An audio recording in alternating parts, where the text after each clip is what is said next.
نکاح اور جہیز اس عنوان پر ایک تقریر پیش کرنے کے لیے میں عبداللہ ارے کرنٹی کو آواز دیتا ہوں کہ وہ جہیز کے عنوان پر اپنی تقریر پیش کرے. خوب غور سے سنیں. السلام علیکم ورحمۃ اللہ وبرکاتہ.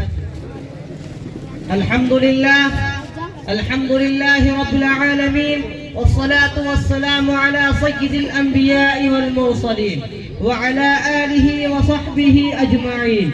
اما بعد فقد قال النبی صلی اللہ علیہ وسلم من تزوج امرأة لعزها لم يزد الله إلا ذلا ومن تزوجها لمالها لم يزد الله إلا فقرا إلى آخره أو كما قال عليه الصلاة والسلام. صدر محترم، گرام قدر سامعین اکرام، اس وقت میری موضوع سخن ہمارے معاشرے کا وہ ناسور ہے جس نے زندگی کے بنیاد کو ہلا کر رکھ دیا، سینکڑوں ہزاروں گھروں کو تباہ و برباد کر دیا، سینکڑوں ہزاروں گھروں کو تباہ و برباد کر دیا اور کتنے ہی جذبات کو مسل کر رکھ دیا. یہ وہ بیماری ہے جسے آپ جہیز کے نام سے یاد کرتے ہیں. میں نے خطبے کے بعد ایک حدیث پاک پڑھی، اس میں حضور پرنور محمد عربی صلی اللہ علیہ وسلم کا پاک ارشاد ہے، جو شخص عزت حاصل کرنے کے لیے شادی کرے گا تو رب ذوالجلال ایسے شخص کو ذلت کے سوا کچھ نہ دیں گے، اور جو شخص مال کے لالچ میں شادی کرے گا تو اس کو فقر و فاقہ اور تنگدستی کے سوا کچھ نصیب نہ ہوگا. اسلام کے پاسبانوں، آج ہندوستان کے اندر خاص طور سے ہمارے معاشرے میں جہیز ایک ایسا ناسور بن گیا ہے جو ایٹمی ہتھیار سے زیادہ خطرناک اور مہلک ثابت ہوتا جا رہا ہے.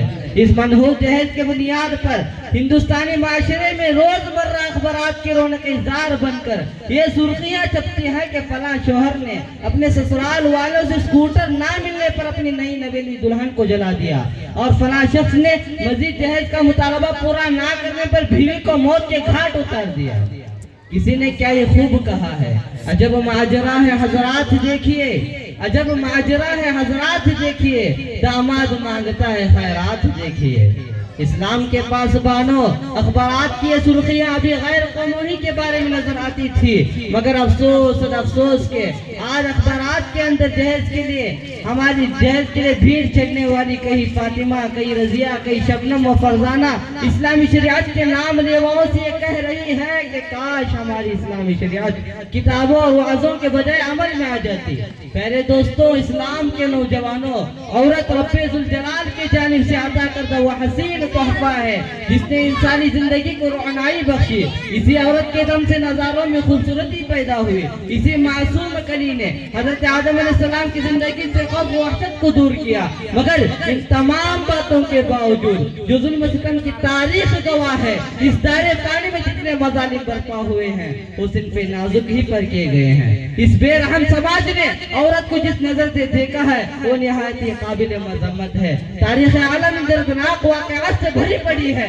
کبھی حضرت مریم کو دنیا والوں نے متہم کر کے جنگلوں کے خاک چھاننے پر مجبور کیا، تو کبھی نمرود نے اپنی بیٹی کو ایمان لانے کی پاداش میں آگ میں جلا دی، تو کبھی عرب کی جاہل معاشرے نے لڑکیوں کی پیدائش کو اس قدر منحوس تصور کیا کہ ان کے پیدا ہوتے ہی زندہ درگور کر دیا جاتا تھا. اسلام کے پاسبانوں، آج بھی ان معصوم دو شیزاؤں کو ظلم و ستم کے پہاڑ توڑے جا رہے ہیں. آج بھی ان عورتوں کے ارمانوں کو خون کیا جا رہا ہے. غریب گھرانے کی بچیوں پر خدا کی زمین اپنی وسعت اور خوشحالی کے باوجود تنگ ہو رہی ہے.